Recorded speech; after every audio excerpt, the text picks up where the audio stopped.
안녕하세요. 수라쌤입니다. 2022년 한 권으로 끝내는 떡제조 기능사 책이 새롭게 나왔죠.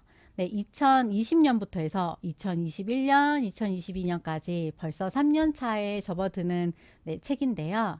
이 책을 통해서 여러분이 한 번에 합격하실 수 있도록 지금부터 제가 필기 강의를 시작하려고 합니다.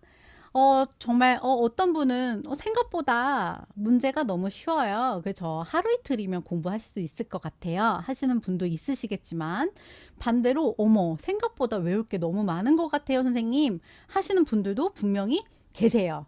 그래서 여러분들이 공부를 어떻게 하시면 좋겠냐면 저와 함께 지금 영상을 1회독을 하시겠죠. 그 다음엔 스스로 공부하는 시간이 반드시 필요합니다. 암기하셔야 되는 거 암기하시고요. 이 부분 중요하다 하신 부분은 내가 따로 노트를 만들던지 해서 공부를 좀 더 깊게 해주시고 그 다음에 문제를 다 풀어보셔야 돼요. 그러고 나서 책에 있는 모의고사 1회, 2회, 3회분을 전부 다 풀어보시고 그 다음에 네이버 카페 수라쌤에 오시면 저희가 뭘 제공드리죠? 맞아요. 모의고사 3회분, 그 다음에 기출문제 1회분을 더 추가로 제공합니다. 그러면 그걸 모두 다 다운 받으셔가지고 그거 4개까지 다 풀어보시면 총 몇 회분의 모의고사를 풀게 되시냐면 7회분의 모의고사를 푸실 수 있게 됩니다. 네, 그러면 7회분의 모의고사 안에 있는 문제까지 총 합하면 적어도 한 5, 600문제를 풀고 시험장에 들어가시는 거예요. 그러면 합격하실 확률이 당연히 높으시겠죠. 그리고 나서 내가 자주 틀리는 부분을 조금 더 암기하신 다음에 시험장에 들어가시면 됩니다. 그러면 선생님, 이거 시험 공부하기 너무 어렵지 않나요? 하실 수 있는데 지금부터 제가 차근차근 설명해 드리고 그 다음에 포인트 되는 부분을 한 번 더 짚어 드릴 거예요. 그러면 선생님 저는 현업에서 지금 일과 병행해서 시험을 준비하고 있어요. 선생님 저는 학교 수업이랑 같이 병행해서 지금 공부를 하고 있어요. 그래서 시간 투자가 좀 많이 어려워요 하시는 분들 같은 경우엔 제가 포인트 잡아드린 부분이라도 암기를 하시고 숙지하시고 들어가시면 정말 좋겠다 라는 마음으로 영상을 준비해 봅니다. 자, 그러면 우리 함께 책을 보면서 공부를 시작해 보도록 할게요. 네, 지금부터 딱지조 이론에 대해서 수업을 할 건데요. 다른 책들과 좀 다른 거는 저는 개인적으로 이 공부를 준비하시는 분들이 무슨 뭐 공인중개사나 아니면 어떤 기타 어떤 큰 1년에 걸쳐진 시험처럼 이걸 너무 부담스럽게 대하지 않으셨으면 좋겠거든요. 그래서 개인적으로 10분씩 10분씩 해가지고 막 5시간 6시간씩 강의를 충분히 끌 수 있어요. 디테일하게 한 줄씩 한 줄씩 다 읽어드리면 사실 그 5시간 한 챕터당 1시간에서 2시간씩 계속 설명을 해드릴 수 있지만 제가 생각했을 때 이 시험을 준비하시는 분들은 시간이 대부분 없으세요. 현업에 계시거나 아니면은 학생분들이시거든요. 그분들은 일을 끝내고 공부를 하시는 거기 때문에 저는 우선 포인트를 잡아 드리는 게 되게 중요하다고 생각해요. 시험에 나온 적이 없는 부분을 일일이 설명하기보다는 큰 틀 안에서 이거 나왔다 먼저 알려드리고 그 다음에 조금 어려울 것 같은 부분을 한두 번 더 짚어드리는 식으로 강의를 진행하는 것을 원합니다. 그래서 제가 우선은 포인트 잡는 영상 올리고요. 추후에 너무 공부가 안 되는 부분이 있는 것 같다 하시는 걸 댓글로 남겨주시면 그 부분은 제가 좀 더 깊고 디테일하게 파는 영상을 한 번 더 올리는 게 맞지 않나 라고 생각을 합니다. 그런 의미에서 지금 책을 한번 펼치시고요. 개인적으로는 빨간색 펜이나 형광펜을 하나 준비해 주셨으면 좋겠어요. 지금부터 포인트를 잡아 드릴 거고 시험에 나왔다 안 나왔다로 뒤로 짝짝짝짝 페이지가 넘어갈 겁니다. 넘어가고 나서 다시 앞으로 넘어오고 나서부터 찬찬히 설명을 그 부분을 좀 더 깊게 해서 넘어가고 해서 저희가 끝내도록 할게요. 여러분들에게 시간을 많이 이 시험이 보통은 한 3, 4일 정도 공부하시면 대부분 합격하실 수 있으실 거라고 생각하고 암기가 안 되는 포인트가 있거나 아니면 여긴 전부 다 외워야 되는 파트가 있어요. 설명으로 뭐 쌀가루에 대해서 설명하는 어떤 파트가 있다면 그냥 역사적으로 1월 1일은 뭐고 추석에 뭘 먹고 하는 건 그냥 팩트예요. 그런 것들은 제가 따로 설명을 구구절절하게 할 필요가 없다고 생각합니다. 그런데 떡제조 이 기초이론 같은 경우에는 여러분들이 이해하셔야 되거나 아니면 조금 헷갈리는 용어들이 나오기 때문에 그 부분들은 조금 더 깊게 설명을 드리도록 할게요. 빨간 펜 준비하셨나요? 그리고 책 준비하셨나요? 지금 책 페이지 18페이지부터 시작하겠습니다. 화면은 지금 넘어가지 않을 거예요. 왜냐면 제가 책을 보고 포인트를 잡아 드릴 거니까 설명은 책을 보면서 화면을 보면서 설명을 드릴 거고요. 지금 한 1분에서 2분 정도는 그냥 귀로 들으시면서 책을 보시면서 페이지마다 마킹을 좀 해보도록 하겠습니다. 자, 18페이지. 이번에 쌀의 특성에서 보시면 쌀의 구조가 있죠. 거기서 세 번째 줄에 완교층만 제거하면 현미라고 하며 과피 및 종피, 호분층까지 제거하면 백미라고 한다의 별표. 19페이지로 넘어갈게요. 자포니카형, 자바니카형, 인디카형 표의 별표 하나. 밑에 아밀로스, 아밀로펙틴의 별 3개입니다. 여기가 별 3개인 이유는 아밀로스라는 거와 아밀로펙틴은 무조건 암기하셔야 되고요. 이거는 노화와 호화를 설명할 때도 얘네가 꼭 지문에 나와요. 그래서 얘네 둘을 헷갈려 하시면은 절대 풀 수 없는 문제가 나옵니다. 그래서 아밀로스와 아밀로펙틴 쪽에 별 3개 넘어갈게요. 20페이지 표를 보시면은 요 부분은 그냥 별 하나, 맵쌀과 찹쌀의 표에는 별 하나인데 차이가 뭐냐면 두드러지게 보이는 게 그 아밀로스 함량이 차이가 있죠. 찹쌀 0%의 하이라이트 빨간색으로 해주시고요. 21페이지 쌀의 취급 및 보관에서 3번에 지금 한 5줄 정도 나온 거 있죠. 그거 별표 하나. 밑에 전분의 호화 보시면 전분의 호화 2페이지에서는 좀 설명할 게 없고 22페이지로 넘어갈게요. 전분의 호화에 영향을 주는 요인 별 3개. 전분의 노화 별 3개입니다. 전분의 호화와 노화는 헷갈리시면 안 돼요. 그래서 전분의 호화, 전분의 노화를 전부 다 암기하셔야 됩니다. 이건 헷갈리시면 안 돼요. 100% 지문으로 나옵니다.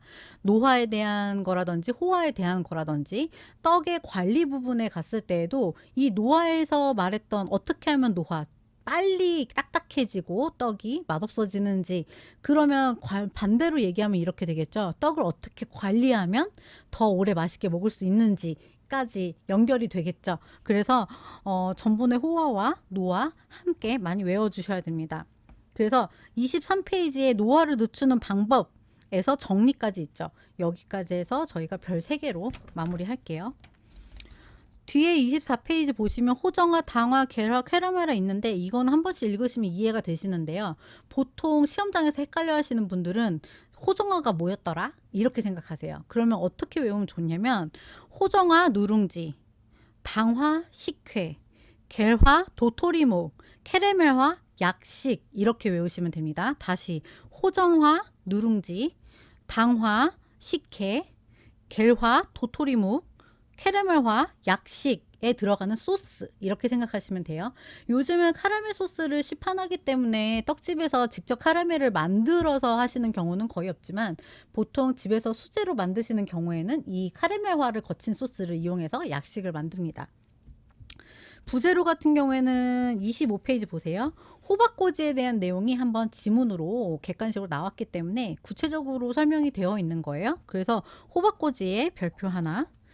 과일류 같은 경우에는 핵가류, 장가류, 견가류를 구분하는 문제를 나올 수가 있습니다. 객관식으로 굉장히 만들기 쉬운 그런 예시예요. 예를 들어서 핵가류가 아닌 것은, 견가류가 아닌 것은 이렇게 지문이 출제가 될 수 있습니다. 하지만 별표는 치지 않을게요. 자, 두류로 넘어갈게요. 예전에 두류는 한 가지, 그냥 두류라는 걸로 뭉탱그려서 문제가 많이 나왔지만 지금은 좀 많이 쪼개져서 나오는 경우가 있어요. 뭐 완두콩의 특징이라든지 동부의 특징이라든지 팥의 특징에 대해서 나옵니다. 그럼 선생님 두류 헷갈려요. 포인트 우선 좀 잡아주세요. 나올 만한 거 어떤 게 제일 중요할까요? 라고 하시면 당연히 대두가 콩의 기본이니까 대두의 별표 하나, 그 다음에 팥의 별표 하나 해주실게요. 팥 6번이에요. 27페이지에 있고요. 팥 같은 경우에는 단순히 어떤 효능이 있다라는 것도 중요하지만 팥을 삶을 때 물을 한번 버리거든요.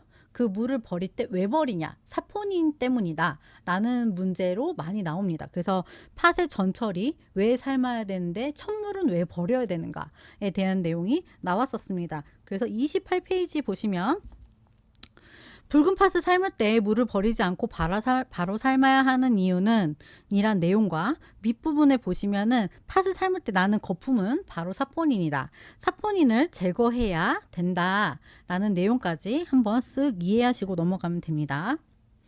29페이지 감미료. 감미료 보시면 설탕의 감미를 기준으로 한다 라는 것을 외우고 계시면 되고요. 당의 감미 정도는 이제 뭐 한식, 중식 이런 조리사 따신 분들은 이거 얼추 다 외우고 계세요. 그러면 어떻게 외우면 좋냐면 과전자포 맥간류 이렇게 외워요. 앞 글자만 딴 거죠. 한번 보시면 과당, 전화당, 자당 설탕, 뭐 포도당, 메가당, 갈락토스, 유당, 저당 이렇게 있잖아요. 이거를 앞 글자만 따서 과전자포 맥간류, 과전자포 맥간류 이렇게 외우시면 돼요. 자, 그리고 뭐 꿀의 특징, 설탕의 특징 쪼개져서 나올 가능성은 있지만 아직까지 엄청 시험 문제에 나오지는 않았고, 그리고 대부분 이런 문제들은 많이 꼬아서 나오진 않아요. 그래서 얼추 내가 이해한 부분의 안에서 나오기 때문에 암기 이런 느낌이라기보다는 이해 이런 느낌으로 지문을 읽어서 이해가 안 되는 한 줄 정도에만 별표를 해서 넘어가시면 되실 것 같아요. 아스파팜 얘기가 나왔거든요. 30페이지에 6번 아스파팜. 설탕을 200배 달하는 단맛을 내며 우리나라에서 가장 많이 쓰인다. 쓴맛이 적고 열을 가하면 쉽게 분해되어 단맛을 잃어버리는 특징이 있다. 그 쓴맛이 적은데 열을 가하면 단맛을 금방 잃어버린대요. 그러면 가열하지 않는 종류에 많이 사용하겠죠. 보면 아이스크림, 빙과 잼, 주류. 예, 요렇게 사용된다라고 이해해 주시면 되실 것 같아요. 여기서 6번에 착색료 발색제라는 게 있는데요. 31페이지 표 있죠. 발색제의 종류와 색상 별 2개 쳐줄게요. 이럴 경우에 다음 중 빨간색을 내지 않는 것은, 다음 중 노란색을 내지 않는 것은, 다음 중 보라색인 것은 이라면서 어떤 천연 색소가 어떤 천연 색소 성분을 가지고 있는 첨가물이 있는지를 매칭하는 그런 문제를 많이 내요. 예를 들어서 녹색이면 단호박 줄이 쳐져 있어요. 노란색 단호박 맞는 거죠. 그런데 녹색 단호박 이렇게 연결되어 있으면 어떤 거예요? 틀린 거죠. 그런 걸 틀린 걸 찾아내거나 아니면 올바른 거를 찾아내도록 문제를 많이 내기 때문에 이 발색제에 대한 내용은 무조건 암기해 주셔야 됩니다. 넘어갈게요. 그 물 같은 경우에는 떡을 만들 때 가장 기본이 되는 원료이므로 성분과 상태를 잘 파악해야 된다 라고 해서 연수, 경수 이거를 헷갈려 하시는 분들이 있었어요. 그래서 연수, 경수 여기에다가 별표 하나, 이거는 이해해 주시고 넘어가시면 될 것 같아요. 저희가 처음에 이 책을 만들 때만 해도 제가 영양소에 대해서 엄청나게 깊게 지문이 문제가 많이 나올 거라고 예상을 했어요. 그래서 뭐 단백질의 종류라든지 탄수화물의 종류와 그 열량이라든지 이런 부분을 공부를 되게 많이 했었는데 실제 현재 기출 문제에선 그렇게 비중이 높지는 않습니다. 하지만 나올 수는 있어요.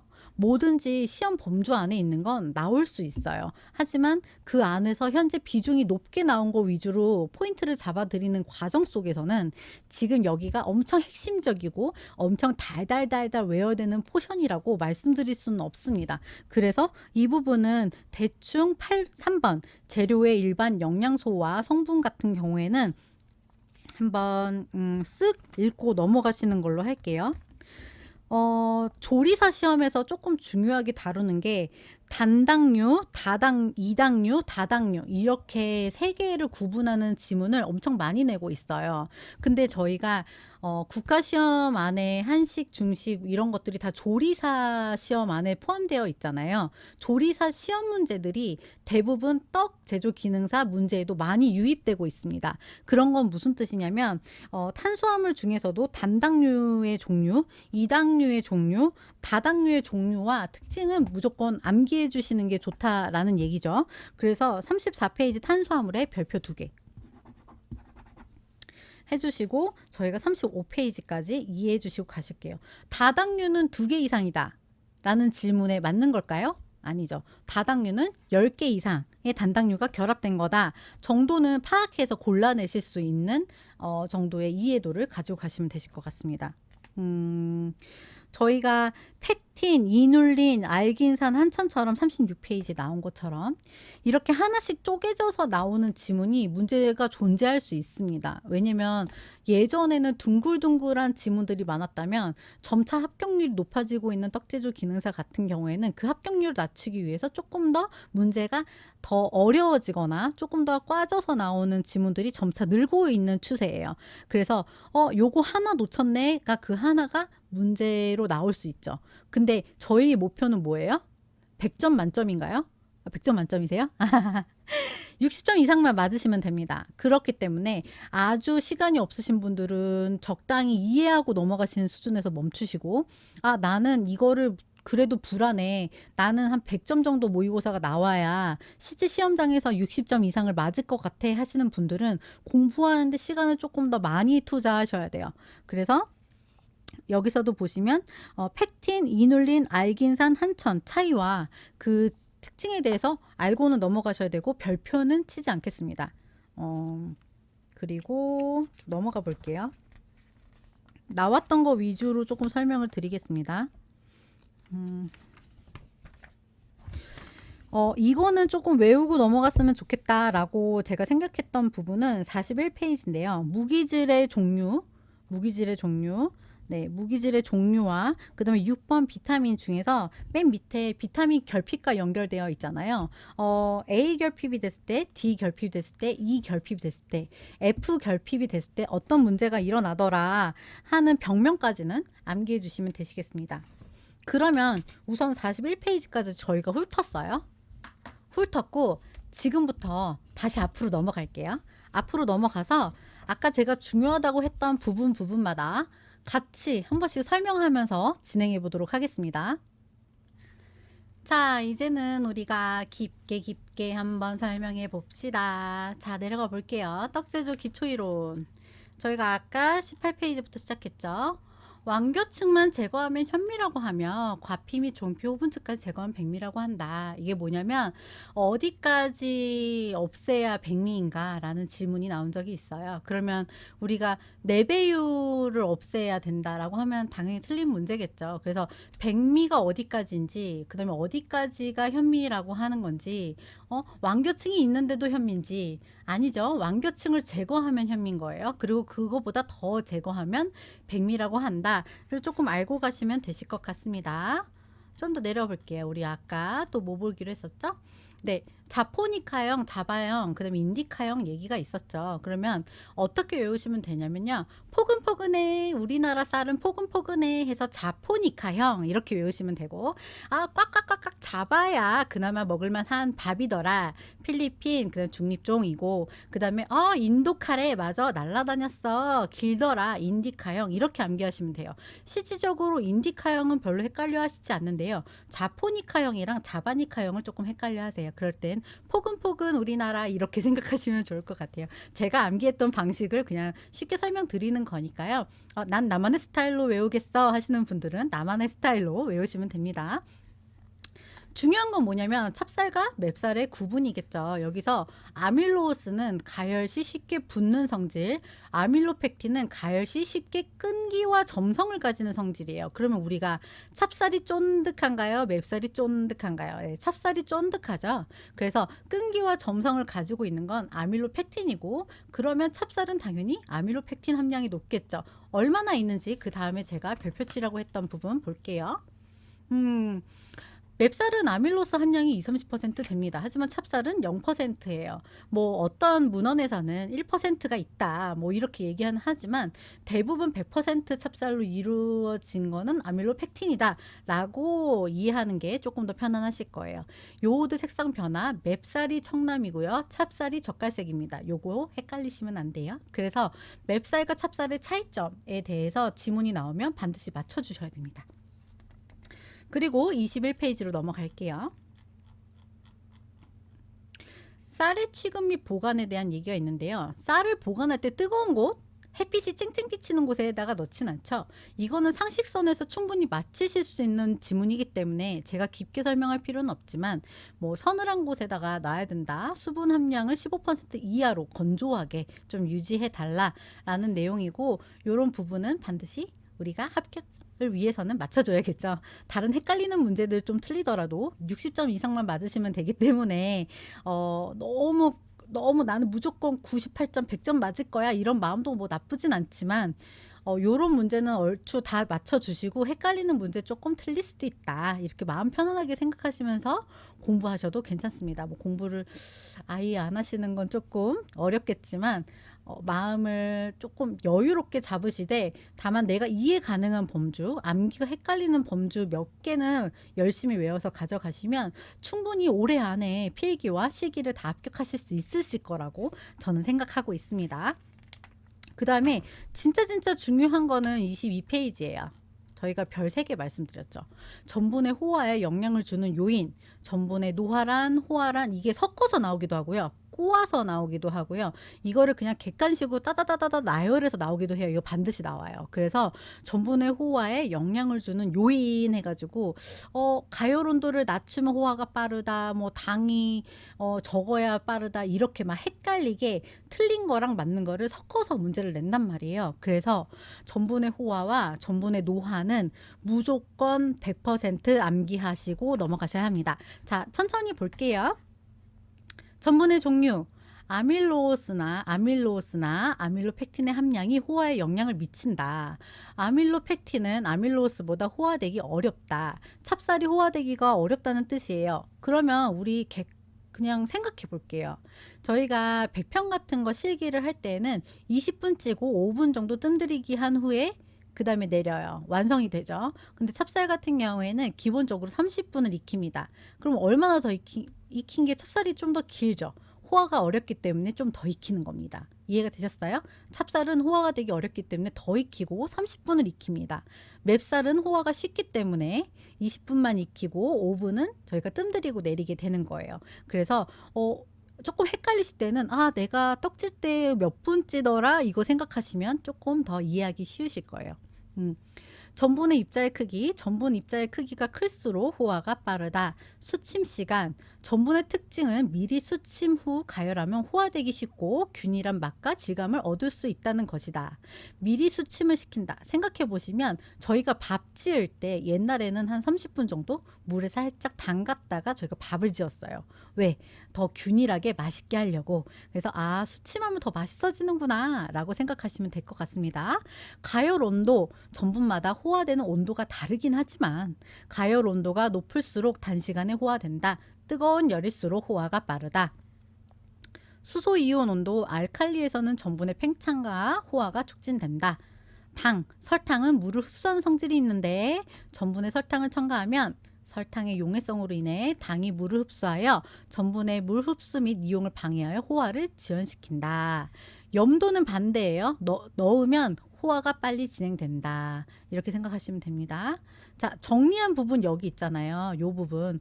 호화가 잘 되는 조건은 아밀로스 맵쌀이 많을수록, 전분 입자가 클수록, 수침 시간이 길수록, 온도가 높을수록, 알칼리성일수록, 수분 함량이 많을수록, 설탕 첨가가 적을수록, 염도가 추가될수록 빠르게 호화된다.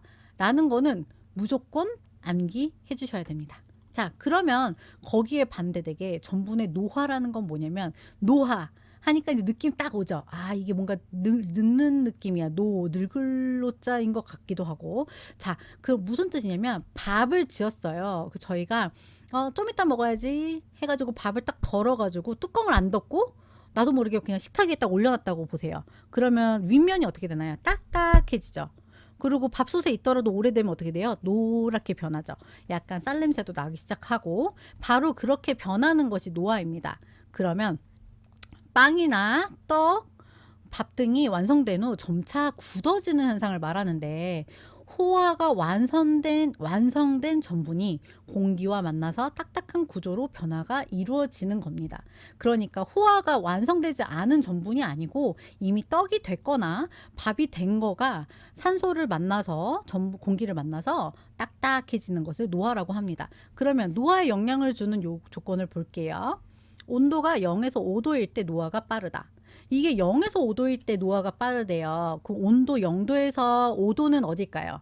냉장고예요, 냉장고. 그래서 뒤쪽에 가서 저희가 떡을 보관하는 방법에 대해서 틀린 것은 이라는 것에 냉장고에 보관한다가 틀린 답입니다. 그래서 온도 0에서 5도일 때 노화가 빠르기 때문에 절대 냉장고에 떡을 넣어서 보관하면 안 되고, 밥을 지었으면 그걸 냉장고에 넣으면 금세 딱딱해진다 라고 생각하시면 되십니다.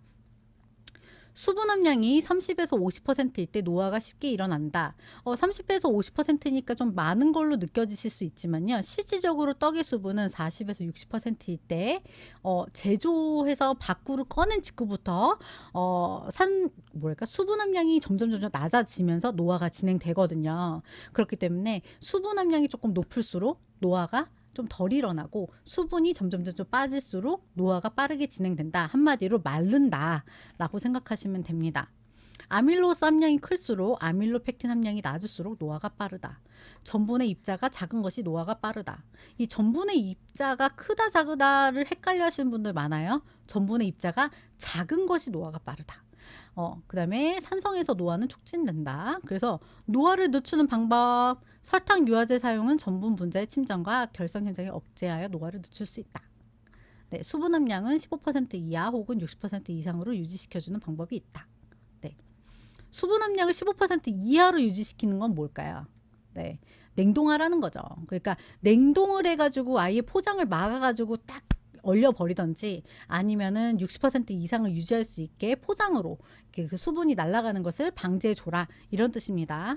그래서 여기서도 마찬가지로 노화가 정리된 부분이 중요해요. 0도에서 4도 냉장 온도와 수분 함량이 35에서 55% 정도일 때, 설탕의 첨가량이 적을 때 약산성일수록 빠르게 노화가 이루어진다. 네, 이 부분 반드시 암기해 주시면 됩니다. 다른 부분 쭉쭉 읽어보시고요. 아까 설명드렸던 것처럼 이 호정화를 이해를 하시기에는 조금 헷갈리시는 분들이 꽤 많아요. 호화와 호정화를 헷갈리시면 안 돼요. 호화는 읽는 거고, 호정화는 누룽지라고 생각하시면 돼요. 정화, 호정화, 누룽지, 호정화, 누룽지 계속 반복해서 입으로 한번 내보실게요. 호정화, 누룽지, 그쵸? 호화는 읽는 거, 호정화는 누룽지, 이거 헷갈리지 않으시도록 조심하시면 되겠습니다. 당화는 식혜, 달달하죠. 개화, 쫀득쫀득한 뭔가 그런 도토리묵 같은 거. 네, 캐러멜화는 우리가 설탕이라든지 식용유 같은 걸로 해서 어떤 소스를 만드는 거예요. 그때 150도 이상에서 분화되고 산화돼서 약간 하얀색 설탕이 약간 갈색처럼 약간 변하는 그런 모습을 카라멜화라고 표현을 해요. 그래서 그렇게 세 가지, 네 가지를 구분하실 줄 아셔야 되고요. 캐러멜화 같은 경우에는 조금 더 중요한 이유가, 뒤쪽에 가면 약식을 만드는 방법에 대한 설명을 하거든요. 그 약식에서 제일 중요한 포인트가 캐러멜화예요. 그래서 약식 설명할 때 한 번 더 캐러멜 다룰 거기 때문에 이것도 이해하고 넘어가시면 좋습니다. 부재료에서 제가 설명드렸던 게 25페이지. 호박 고지는 시험에 나온 적이 있어요. 그러면 시험에 나온 거는 저희가 한 번 더 깊게 보고 가야겠죠? 호박 고지. 중요한 건 비타민 D가 풍부하고 혈액의 칼슘을 조절하고 골다공증을 예방한다 하면 무조건 호박꼬지예요.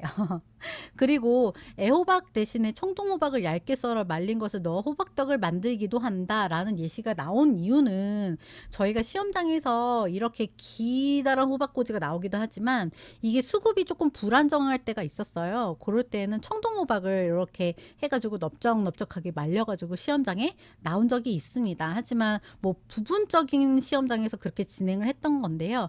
요거를 제공할 수도 있다라는 얘기가 나왔습니다. 호박꼬지 같은 경우에는 특징을 조금 이렇게 한번 쭉 읽으신 다음에 비타민 D, 칼슘 조절, 골다공증 하면 호박꼬지, 이렇게 바로 알아주시면 좋을 것 같아요. 과일류 같은 경우에도 뭐 수분 80에서 50% 하면 과일이야 바로 알아주시면 진짜 제일 좋은데, 그거 말고도 시험이 조금 더 깊게 들어가기 시작했다고 말씀드렸잖아요. 다음 중 핵가류가 아닌 것은, 그죠? 다음 중 장거리에 포함되는 것은, 이런 식으로 단답형이지만 내가 조금 외웠는지 안 외웠는지 이런 거 확인하는 그런 문제가 나오니까요. 요것도 대략적으로 요런 특징이 있다. 핵가류는 씨가 단단하고 큰 과육, 큰 과육, 복숭아, 매실, 살구 등이 있다. 요렇게 어느 정도 핵과류라는 게 어떤 느낌인지까지는 조금 알고 넘어가시면 이해가 편안하고, 문제가 엄청 꼬아져서 나오진 않아요. 그냥 단편적으로 암기했냐 안 했냐만 확인하는 수준에서 나올 가능성이 높기 때문에 엄청 스트레스 받으면서 암기하시기보다는 이해하면서 조금씩 한두 개 정도 과육을 암기하고 가시면 좋으실 것 같습니다. 자, 이렇게 한 다음에 제가 두류에서는 26페이지 설명드린 게, 예전에는 둥글게 두류가 많이 나왔어요. 두류를 넣으면 좋은 건 뭐냐? 단백질이 추가되니까 떡이 더 영양가가 많아지고 맛도 좋아지더라. 이렇게 단편적인 질문만 나왔더라면, 지금은 조금 더 깊게 들어갑니다. 대두의 특징으로 알맞지 않은 것은. 이런 식으로 나오는데, 제가 대두하고 팥에만 유독 별표를 더 치라고 말씀드린 거는, 아무래도 저희 떡에 콩이 많이 들어가고요. 그 다음에 팥떡, 콩떡 이런 게 좀 주로 실무에서도 많이 만들고, 그렇기 때문에 필기 문제에서도 조금 더 빈출하기 때문에 별표를 친 거고요. 나머지 것들도 당연히 읽고는 가셔야 돼요. 자, 대두 한번 읽어보겠습니다. 흰콩, 누런콩, 밤콩, 서리태 등이 있다.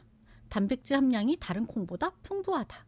콩의 수분 함량이 14% 이하가 건조하고 상처가 없고, 나달이 고른 것이 좋다. 일정한 게 좋다. 맞죠?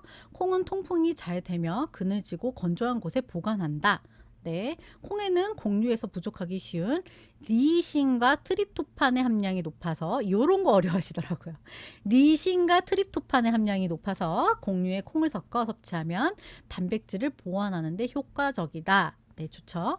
껍질이 얇고 깨끗하며 색이 진하고 이물질이 없으며 윤기가 많이 나는 것이 좋다. 이런 거는 솔직히 구워서 내면은 단번에 아셔야 돼요. 껍질이 두껍고 색이 연하고 이물질이 많으며 윤기가 적은 것이 당연히 좋을 리가 없잖아요. 그죠? 요런 거는 상식선에서 아닌 것 같아 하는 거를 골라서 잘 찾아주시면 됩니다. 항암, 항노화, 심혈관 질환 예방 등의 효과가 있다. 콩엔 조리 시간이 오래 걸리기 때문에 6시간에서 12시간 정도 수침 시간을 거쳐야 한다. 그래서 저희가 콩설기 실기장에 가보면요, 이미 불려진 콩이 제공돼요. 그 자리에서 저희가 불려서 사용하는 건 아니죠. 그래서 6시간에서 12시간 정도 수침 시간을 거친다. 알고 계시면 될 거고요. 콩을 물에 불리는 것은 탄닌, 사포닌 등의 불순물을 제거하기 위함이다. 그냥 단순히 불리기만 하는 건 아니고 저희가 어떤 불순물을 제거하기 위해 불리기도 한다. 생콩은 단백질의 소화를 저해하는 트립신 저해 물질이 있어서 소화율이 낮고, 하지만 가열을 하면 파괴돼서 소화 저해 물질이 상실된다. 콩을 물에 담가 불리는 이유는 가열 시간의 단축과 조직의 균일한 연화 등의 목적으로 한다. 그러니까 한마디로 불리면 전체적으로 부드러워지고 또 전체적으로 조직이 균일해진다. 이렇게 생각하시면 되실 것 같습니다. 녹두, 완두콩도 당연히 읽어보셔야 되고요. 중요한 건 또 팥인데, 팥 같은 경우에는 저희가 자주 먹잖아요. 무슨 어떤 경조사에서도 팥떡 많이 올리기도 하고, 그죠? 저희가 팥을 많이 사용하기 때문에 실무에서 많이 사용하는 건 시험에도 많이 빈출된다라고 생각하시면 될 것 같습니다. 붉은색과 하얀띠가 선명하고 껍질이 얇으면서 나달이 굵고 썩거나 부서진 부분이 없는 팥이 좋다. 이뇨작용이 뛰어나 체내에 불필요한 수분을 배출시키고 과식 방지, 성인병 예방, 변비, 신장염에 효과가 있다. 적두묘라고 불리며 원산지는 중국 일대로 보고 있다. 수분의 함량이 14% 이하이고 비타민 B1이 많아. 여기 헷갈리게 할 수 있죠. 비타민 D가 많아 라고 하면 헷갈릴 수 있죠. 비타민 B1이 많아 탄수화물 대사에 도움을 준다. 붉은 팥을 삶을 때는 물에 불리지 않고 삶고, 이거 포인트입니다. 붉은 팥을 삶을 때는 물에 불리지 않고 삶고, 거피한 팥의 경우에는 물을 불려 껍질을 벗겨서 사용한다. 통풍이 잘 되면 그늘지고 건조한 곳에 보관하는 것이 좋다. 그래서 팥에 대한 질문은 문제로 많이 생성되고 있고, 뒤쪽에 제가 만든 문제라든지 모의고사 푸시다 보면은 당연히 이 팥에 대해서는 어느 정도 어떻게 오답이 나오는지, 어떤 문제로 나오는지 충분히 느낌으로도 아실 수 있기 때문에 어렵지 않으실 거라고 생각합니다. 중요한 게 팥을 삶을 때 저희가 한번 뜨거운 물에 데치듯이 후루룩 올라오면 그 첨물은 버려요. 그 첨물을 버리는데 첨물을 버린다는 것도 기억하셔야 되지만 걔를 왜 버리는지도 아셔야 되는 거예요. 바로 사포닌 때문인데 이 사포닌 설사를 유발하는 이 사포닌 성분을 제거하기 위해서 한번 끓어오른 붉은 물은 버리고 다시 새물을 부어서 삶아준다는 무조건 알고 계셔야 됩니다. 이게 실무를 하시는 분들은 그냥 알아요. 그냥 아는 부분이지만 만약 떡을 이번에 떡제조 기능사를 처음으로 알게 되고 공부를 하시는 분들이라면 이 부분도 모르실 수 있기 때문에 이 사포닌이 설사를 유발하기 때문에 첫물은 우르르 끓여서 버리고 다시 물을 추가해서 저희가 삶아주기 시작한다라는 거를 반드시 알고 넘어가시면 좋겠습니다. 자, 29페이지로 넘어갈게요. 감미료입니다. 감미료 같은 경우에는 설탕의 감미를 100으로 기준으로 한다를 알고 계시면 좋고요. 과전자포, 맥간류 이렇게 외우시면 좋아요. 어떻게? 과전자포, 맥간류 이렇게 해서 내가 기억을 하셔야 되는데 제가 과전자포라고 했다고 해서 자당이 설탕이나 서당과 같은 이름이라는 거를 모르시면 안 돼요. 그래서 자당, 설탕, 서당 요게 같은 의미다라는 거 알고 넘어가시면 좋을 것 같습니다. 넘어갈게요. 30페이지. 아스파팜에 대한 문제가 한번 나왔었어요. 그 아스파팜에 대해서 문제가 나왔으니까 당연히 저희는 기억을 해야겠지만 그러면 제가 출제위원이에요. 그러면 여러분들도 어떻게 문제를 낼 수 있냐면 아스파팜 한번 나왔으니까 위에 올리고당 한번 내볼까? 아니면 아스파팜 나왔으니까 밑에 사카린 한번 내볼까? 이렇게 생각할 수 있잖아요. 그래서 아스파팜은 기본적으로 외워주시되 위에 올리고당은 어떤 건지 밑에 사카린은 뭔지에 대해서 어느 정도 한 번씩 읽고는 넘어가시면 좋습니다. 다음 중 소금의 역할로 틀린 것은 문제 내기 쉬워요. 미생물 발육을 억제하는 방부작용이 있다. 소금에 배추에 소금을 넣으면 숨이 죽는 탈수 작용이 있다. 밀가루에 탄력을 주는 탄력 증진이 있다. 육류나 생선의 조직을 단단하게 하는 응고성 유지 역할이 있다. 이렇게 4개가 있는 거는요. 4개가 있는 거는요. 문제 내기가 쉽다는 거예요. 그래서 요 소금의 특징 요것도 한번 읽고 넘어가시도록 할게요. 자, 발색제 같은 경우에도 제가 문제를 지금 총 몇 개를 냈냐면 제가 한 1000개 정도의 문제를 만든 다음에 그 다음에 지금 책과 모의고사 PPF로 제공 드린 게 한 400개 정도의 문제에다가 중간중간에 챕터 문제까지 포함하면 한 600문제 정도를 제공 드렸고 제가 현재 가지고 있는 문제 한 400문제 정도 되는 것 같아요. 근데 여러분들 700문제 정도 푸시면 60점은 맞으실 수 있어요. 근데 60문제 제가 1000문제를 만들 때 요런 파트가 문제 내기가 너무 쉽네 라고 생각했던 파트입니다. 그거는 뭐냐면 진짜 출제하시는 분들도 이 부분이 편하다는 거예요. 문제를 만들기에. 답이 클리어한 부분. 자, 보세요. 노란색은 단호박 연결되죠. 근데 예를 들어서 노란색 자색 고구마 연결했을 때 오답을 바로 확인할 수 있어요. 이런 거는 당연히 암기하셔야 됩니다. 그래서 별표 몇 개였죠? 2개였죠. 요 부분 반드시 암기하시고 가실게요. 32페이지로 넘어갑니다. 자, 물 같은 경우에는 다들 이제 뭐 어렵지 않아요. 뭐 무색이다, 무취의 액체다 다 아는 내용이에요. 그런데 갑자기 연수, 경수 나오면 헷갈리기 시작하시는 거죠. 아, 연수 단물이라고 하면 증류수, 빗물, 수돗물이 여기에 속한다. 경수, 바닷물, 광천수, 온천수, 지하수 등이 여기에 속한다. 그래서 아, 연수는 뭐지? 경수는 뭐지? 아, 내가 연수는 모르는데 내가 샤워하는 그런 뭐 연수기 얘기는 들어봤어. 조금 더 부드럽게 하는 거구나 정도 인식하시고 들어가시면 되실 것 같습니다. 그리고 내려갈게요.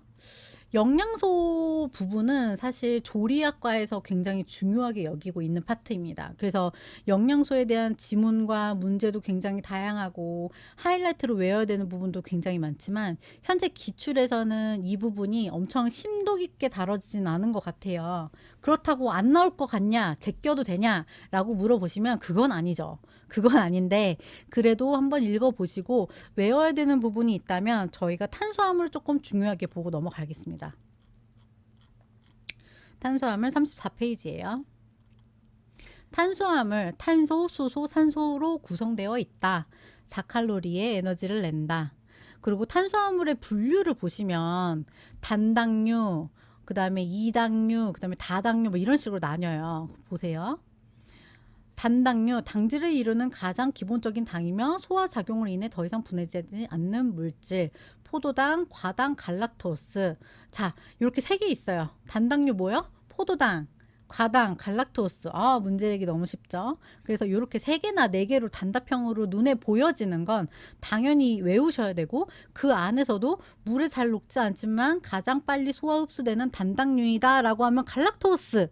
이렇게 역으로도 알 수 있게끔 외우셔야 됩니다. 그래서 탄수화물 아까 별표 2개 하셨죠? 그게 바로 단당류와 이당류와 다당류에 대한 설명을 섞어서 꼬아서 문제를 내면 여러분들이 어려워하시게 만들 수도 있는, 충분히 그렇게 꼬아서 낼 수 있는 범주이기도 하고 헷갈리게 만들 수도 있는 범주이기 때문에 반드시 암기하고 넘어가셔야 됩니다. 그 중에서 뭐 다당류 같은 경우에는 2개 이상이 다당류다 이렇게 얘기하면 맞을까 틀릴까? 맞춰보세요. 틀리죠. 네, 다당류는 10개 이상의 단당류가 합쳐진 겁니다. 그래서 34페이지 탄수화물 부분에서 단당류, 이당류, 다당류까지 네, 암기하시고 그 시험을 보시면 되실 것 같습니다. 뒤로 넘어갈게요. 36페이지 팩틴, 이눌리, 알긴산, 한천. 이거는 다 단답형으로 나올 수 있는 문제예요. 다음 중 한천의 특징으로 틀린 것은, 다음 중 이것은, 이 특징을 가진 것은 무엇일까요? 라고 묻는 게 역으로 나오기 굉장히 쉬운 거죠. 그래서 한 번씩 무조건 읽고는 가셔야 되는데 그 중에서 조금 나왔던 게 바로 한천과 젤라틴의 특징이에요. 그래서 젤라틴은 어떤지, 한천은 어떤지, 그게 어떤 차이가 있는지는 알고 가시면 좋은 게, 이게 저희가 떡에도 양갱이나 뭐 이런 것들이 있잖아요. 연결되어 있는 디저트류들이 있잖아요. 이게 젤라틴을 사용했느냐, 한천을 사용했느냐로 이렇게 질문을 할 때 사람들이 물어봐요. 젤라틴과 한천이 달라요? 똑같이 응고시키는 거 아니에요? 뭐가 달라요? 라고 물어본단 말이에요. 그럴 때 이 정도 얘기할 수는 있어야 되는 거예요. 아, 젤라틴은 동물성이고요. 한천은 식물성 식품이에요. 영양소가, 젤라틴은 단백질이고, 네, 한천은 탄수화물과 다당류로 되어 있습니다. 그리고 젤라틴은 투명하고 한천은 약간 불투명해요. 약간 아주 우유빛깔이라고 하기는 뭐하고요. 약간 우유빛깔이라기보다는 하얀색이긴 한데 약간 불투명하고 하얀색이 살짝 섞인 그런 느낌의 한천이라고 생각하시면 될 것 같습니다. 뭐 용해 온도, 사용처, 특징 이렇게 해서 젤라틴과 한천을 한번 비교하는 표가 있어요. 요거 별표 지금 하나 칠게요. 하나만. 한천과 젤라틴의 차이 보시고 가시면 되실 것 같습니다. 그래서 단백질의 특징, 뭐 지질 이런 얘기가 나오는데 이거는 제가 깊게 설명하기는 조금 불필요한 것 같고요. 읽고 문제가 자주 빈출되는 것 같다 하거나 안 외워지는 부분이 있다는 것만 포인트로 잡아가시면 되실 것 같아요. 제가 생각할 때 암기하셔야 된다고 생각하는 부분은 41페이지세요. 무기질의 종류, 칼슘, 인, 마그네슘, 황, 철, 아연, 구리, 요오드, 나트륨, 칼슘, 염소 이렇게 있다. 여기서 무기질의 종류가 아닌 것은 이라는 단답형 구조 나올 수 있습니다. 비타민의 종류도 중요하지만 수용성 비타민과 지용성 비타민을 나누는 거 외우셔야 되고, 비타민의 결핍, A 결핍일 때 뭐, D 결핍일 때 뭐, E 결핍일 때 뭐 이런 식으로 이건 암기하셔야 돼요. 한번 읽어볼게요. 비타민의 결핍, 비타민 A의 결핍은 야맹증, 안구 건조증, 소화기능 약화라고 되어 있어요. 그래서 저는 A 같은 경우에는 요렇게 해서 눈을 요렇게 하는 걸로 해서 A 눈 이렇게 외우고 그랬었어요. 혼자 약간 외우기 쉽게 만들려고 굉장히 노력한 것 같아요. 비타민 D는 약간 구분 느낌이잖아요. 그래서 골다공증 구루병이구나. 이렇게 D는 구루병 이렇게 해서 모양을 잡기도 했죠. 그래서 A, D, E, F 이렇게 결핍 시에는 어떤 문제점이 있는지 암기하고 시험장에 가시면 되실 것 같습니다. 네, 이렇게 앞부분 챕터를 넘어갔어요. 좀 빠르다 싶겠지만 벌써 40분이나 지났습니다. 이렇게 챕터를 연결시켜도 제가 한 5시간에서 6시간 정도 강의를 드릴 것 같은데 포인트를 잡아 드렸고 한 번 쓱 읽었죠. 이제 여러분들이 하셔야 되는 건 내가 안 외워지는 부분을 포인트 마킹하셔서 암기하시고 그 다음에 뒤에 문제를 풀고 그 다음에 모의고사를 풀고 이런 식으로 나가시면 한 권을 떼는데 어렵지 않게 떼실 거고요. 이 한 권 같은 경우에 드리고 싶은 말씀 뭐가 있냐면 책을 곱게 보시는 분들 많죠. 저도 일반 소설책이나 아니면 정말 소장하고 싶은 정말 마음에 드는 책 같은 경우에는 정말 접지도 않아요. 막 이렇게 막 엎어놓지도 않고 곱게 들고 다니고 종종 책 그 커버도 씌우기도 하잖아요. 그런데 떡제조 기능사는 저희가 시험 합격하면 안 보실 거잖아요. 그죠? 합격하시면은 이거를 다시 공부하실 일은 거의 없어요. 저는 이 책이 여러분들 손에서 많이 지저분해졌으면 좋겠습니다. 처음에는 파란 펜으로, 처음엔 그다음에 뭐 연필로, 그다음에 중요한 건 빨간 펜으로, 안 헤어진 데는 형광펜으로 마구마구 마킹 하셔가지고 조금 포인트를 잡아서 공부를 하시면 좋겠어요. 그렇다고 뭐 합성되는 반면 이렇게 동그라미 치시라는 게 아니고 여러 번 보면서 외워지는 거, 안 외워지는 거 하면서 이 책이 조금 더 지저분하고 옆면으로 봤을 때 한쪽만 검었지 않고 뒤에까지 검해질 수 있도록 여러 번 다독해서 보신 다음에 문제풀이로 넘어가셨으면 좋겠습니다. 우선 앞에 챕터는 여기까지로 하고요. 이제 다음 두 번째 떡류 제조 공정에 대해서 설명드리는 건 다음 영상에서 바로 이어서 수업하도록 할게요.